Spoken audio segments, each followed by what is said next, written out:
Well, hello there friends, we continue to discuss the main CS2 news. Here's today's menu. A huge match fixer and a cheater banned right in the middle of the match. Simple drama again. A TO has an anti-cheat better than VAC. Visa problems right before Cologne and much more. Without further ado, let's get straight to it. So, probably the biggest news of the last few days was the sudden ban right during a match, and it's Joel again, who already made some noise in the community some time ago. Before that, he was playing in Godsend, and everyone around suspected him of match fixing. He had a terrible reputation, everyone said that he was just playing fixed matches, but still, somehow, miraculously, he made it to the tier 2 stage and everyone was okay with it. So ESIC decided to investigate and then officially banned him. However, later they unbanned him. Joel wrote that all the accusations were false. He hired the best lawyers and they will defend his name. And in the end, ESIC either got scared or the lawyers really strangled them. And in short, they just wrote that there is no direct evidence, so sorry guys, we were wrong. Anyway, Joel was kicked out of Godsend and he went looking for a new team. He played in a few stacks and then ended up at BC Game. It's basically Guardian's team. Yeah, you got it right, the Legends. He's basically the coach there, and they also have some good players like Lacro and Kakanito. And so the guys played together, won some tier 3 tournaments, everything was great, and suddenly, in the match against Bait, Joel just got banned by the anti-cheat, the one called Across. If you didn't know about this anti-cheat, it was used in the last RMR and there were a lot of problems. It didn't start at all, crashed the systems, banned honest pro players and so on. In general, almost everyone thought that this was just another error initially, which we had many before. So BC Game just played the first map with a stand-in and nothing terrible happened. It was a tough battle and B8 won. But then it turned out that the anti-cheat worked correctly and really banned the cheater. Their team was given a technical defeat and Joel was instantly benched. The organizers contacted Across and they really confirmed that this was not another mistake, but the ban was correct. While Guardian said that they will support their player until the end, until they find some evidence. In the meantime, they are looking for a stand-in and conducting an internal investigation. We have no official info about what cheat was used though. There is a rumor that he was using a Raider hack, and not on a separate computer as usual, but on his own, and the anti-cheat just detected it. But in general, so far, there is no reliable info. Naturally, the community just blew up. People long waited for this case and for Joel to be finally banned. Boomich suggested a separate nomination in HLTV, for example, like Cheater of the Year. NPL explained that the anti-cheat was updated just before the game and perhaps Joel didn't take this into account and because of this he was banned. And tier 2 scene players were sound most of all. Many of them said that this Joel deprived them of titles, of prize money or major participations. For example, 3D Max's boss Malex said that Joel cost them 20k euros. And ex-Endpoint's coach Frog said that this was an unusually light sentence initially, not to mention that he has been suspected of cheating and match fixing by everyone in the scene this whole year, and he also called him a dog. And for example, Bad Boom's captain Nefania added that there are a lot of such players at tier 2 or tier 3 level, and they often get caught at different quals. Like, it's a pity that Valve do nothing about it and do not help to sort it out. Although, my guys, by the way, the first step was kinda made, because Valve said that if your team is suspected of cheats or in some unfair deeds, you will simply be removed from the rankings. Yeah, because next year all invites to tournaments will be held only depending on Valve's famous list of best teams. That is, if you get removed from there, no official tournaments for you at all. By the way, friends, we've started a Twitter. All the breaking news, stats, various graphics, interesting things, opinions, and much more. more, and also video announcements. Go right now and subscribe CS2News_EN. There will be also a link in the comments below. And now back to Joel. Many are really concerned about the fact that the player has essentially been given a second chance. Like, you've already been banned for match fixing. Do something about it. Just play fair, be good, and all that. Not a lot of people have that luck, but instead Joel just got caught with cheats. He himself hasn't stated anything yet, probably the org just forbid him from doing it. And until everything is clear and until the very end, we will just be monitoring this situation and we will tell you all about it, so don't forget to subscribe to the channel. Stiko, meanwhile, did his own investigation on the stream. He watched some of Joel's demos and said that there is nothing supernatural there. Just a couple of controversial moments, but who doesn't have them? So maybe the guy was accused for nothing, although the community is really happy that he got what he deserved. And they even want more. Like, some say for all his past, he should be deprived of a future. Guys, what do you think? Unban Joel, update VAC? Write your thoughts in the comments below. On the other hand, in general, it seems that Valve just stopped fighting cheaters. They just made it easier. If you have a good trust factor, you play with good players and it's all okay. For example, like me, I personally haven't encountered much cheaters for a long time, at most a couple of wall hackers, although I can't be sure till the end. Like, at least not a single 360 no-scope run-and-gun scouts. But for example, Neymar had some in his games and he asks Valve directly to solve the issues. He even wrote that it became impossible to play. My friends, I just hope that they will soon come up with something. Because in addition to our usual games and matchmaking stuff, we see more and more suspicious dudes on the pro scene. For example, there's a lot of talk about these Johnny Speeds, relatively unknown guys just ruining everyone in online qualifiers. Like, just listen, they've beaten 3D Max, Cloud9, Nemiga, Fnatic, and all of it without any real trying. And some weird clips of this team started popping up online. Достаточно так уверенно взяли. Хотя пистолеточка... Ага. Ты что, серьезно, что ли? Ну... Это что такое? Ну, это интуицию просто прокачивал спук сегодня утром. Да. Шоу «Интуиция» в прямом эфире. Леха там на 10 минут аналитики.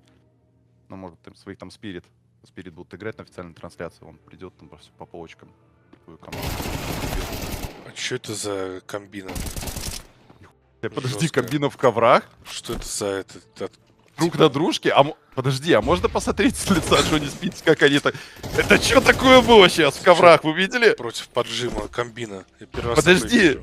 чуваки вот здесь вот друг на дружке стали. Видели уже дважды с тобой на допах. Это у нас третий доп, и дважды мы видели, как команды забирают 2-1, 2-1.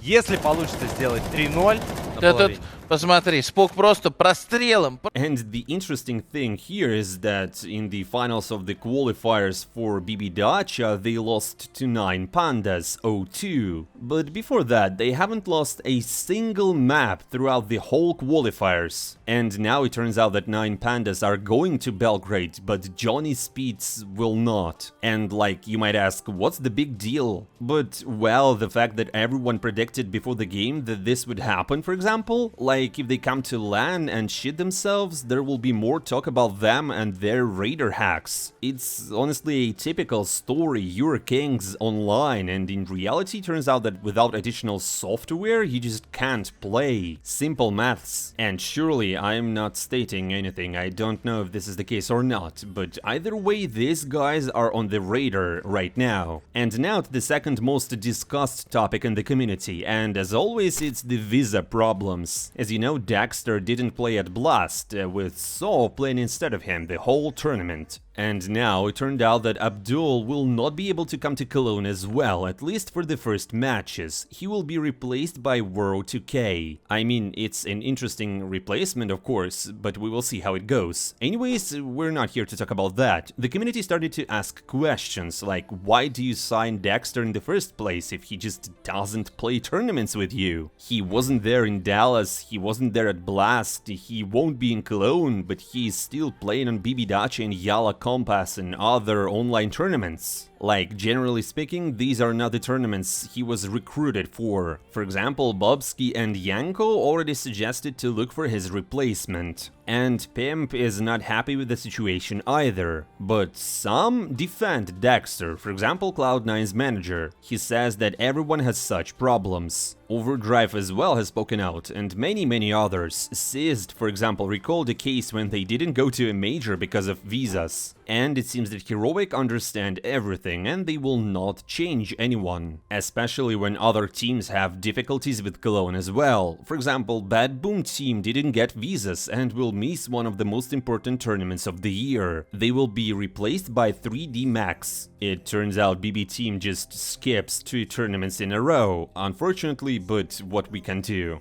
First, the Indian disaster, now problems with visas in Cologne. I mean, it's a shame. But anyways, at least for now, there are no more roster problems at Cologne, so we will be watching it in full. And the third big news of the week is s1MPLE and his possible ban on FACEIT. At least that's what the community is saying. It all started with one video. Some guys made a thorough analysis of s1MPLE's recent games on FACEIT, and they had some questions. Часто Саня играет со своим корешем 5-го левела. Это мы, конечно, не обсуждаем, но... Серьезно? В куче игр s1MPLE на лоу-табе против абсолютно обычных лобби даже для моих зрителей. Бля, 3.13 на Анубисе он отлетел семеркам. Тут-то и пошли несостыковки. В общем, s1MPLE дает поиграть на своем аккаунте, судя по всему, кому-то другому, прям в режиме онлайн, так сказать. Почему он играет армор плюс юз, блядь, 3 раунда? Не, подожди, стой. Ну, у него full армор, блядь, и юз. Что это значит, нахуй? В иной вариант я точно не верю, потому что так двигаться он не может, даже если его по башке ударят, блядь, булавой какой-нибудь. А почему он сейчас двигает мышкой, как без 5-го левела? Как бот, нет, как бот, блядь. Блядь, что за пизда? Он посадил, может, какую-нибудь девушку там свою, нет? Ой. Блядь, роллинг какой-то, реально, это, блядь, артхаус? Подождите. Он на контроле выползает здесь. У него торчит макушка, и он говорит, что чел читер. Ну, бро, читер. Что? s1MPLE просто за микрофоном сидит. Он пьяный? Да посмотрите. О май гаш. Какой магаш? Он же пьяный. Что с ним? Это он? Let's go fast B, guys. Fast. Но в остальном он промахивается мимо лестницы, блять. Он промахивается мимо лестницы, ёбаный. Ну вот, берет авик другой человек абсолютно. Даже движения другие. So, in short, basically the main idea is that in some matches s1MPLE plays really well, and in some he does complete utter crap. Like, he yells at people, feeds, moves stupidly, forgets how to aim and frag in general and all that. As if 2 completely different people were playing. Either he's drunk or whatever, or lets his friends play. I mean, well, okay, it's s1MPLE. We can just look at it, take a laugh, and move on. But not s1MPLE. He decided to speak out. s1MPLE just uploaded some voice messages into his Telegram channel. He said that the video amused him, but he very often gave the computer to a friend or an assistant. And it just so happened that someone was playing on his PC from his FACEIT account with other people. And, well, it blew up. The community reacted. You see, friends, FACEIT rules state that no one can transfer their accounts. This is forbidden. So dudes began to tag FACEIT in Twitter and ask to sort it out. In theory, s1MPLE could be banned for this, especially since he himself admitted that he let others play on his account and it wasn't him. Even JL joked about it. He said that when he plays badly, it's not him, but his twin brother, LJ. Well, the opposite one, you get it. By the way, at this point, the creator of the video joined in and wrote that s1MPLE is very stupid to justify himself. In the demos, his voice is heard, no one played for him. Instead of admitting things or something, Sasha just lies, he says. And S1MPLE couldn't help but answer. I will quote, "Who is this no-name and why should I answer at all? I'm talking about situations where I AFK'd and at the same time returned to the PC. Or this more on things that I will buy armor for a USP 2-3 rounds in a row? Go to sleep, dummy." Quote ends. And surely Overdrive decided to join in. He wrote that he will not hype on S1MPLE and better to arrange a burger duel. In general, we've seen this couple for a long time and how they clash and argue and all that. They give us a lot of content to think about. So that just faded. And what we have in the end, S1MPLE is unlikely to be banned on Faceit. It's purely just Twitter warriors and haters. Still, it's probably too early to talk about Sasha's return to the pro scene. The second season has just started. Judging by the videos and the streams, he's not in shape at all, and when he will return, or will he ever return, is still an open question. It seems that he's just bored with CS and he's chilling and enjoying life.